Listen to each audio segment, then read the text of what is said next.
Brad Williams, Excel Prime. Here we have a COUNTIF. We're looking at a couple different operators similar to other examples we've talked about. Here, pretty much going to do the exact same thing as our previous example. Here we have COUNTIF greater than 0. COUNTIF greater than equal to 0. What's the difference here?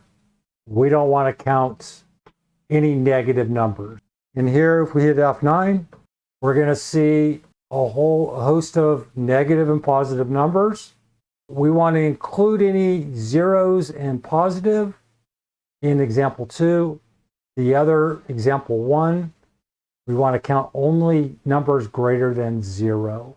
Here's the format. COUNTIF greater than equal to 0. We could see 1, 2, 3, 4. And then because there's no 0 here, we're going to get the same output in our second example. Hit F9.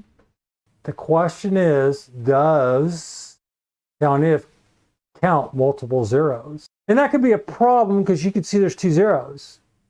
Or does it? Here we have count equals to greater than equal to 0. So we have 1, 2, 3 positive numbers, and the answer is yes. If there are duplicates, in this case 0, Excel will count that information. You want to read up? Feel free to read over here. Pretty much what I just stated. The anatomy, if you need to brush up, count cells that meet a criteria. Here's the output for our first example.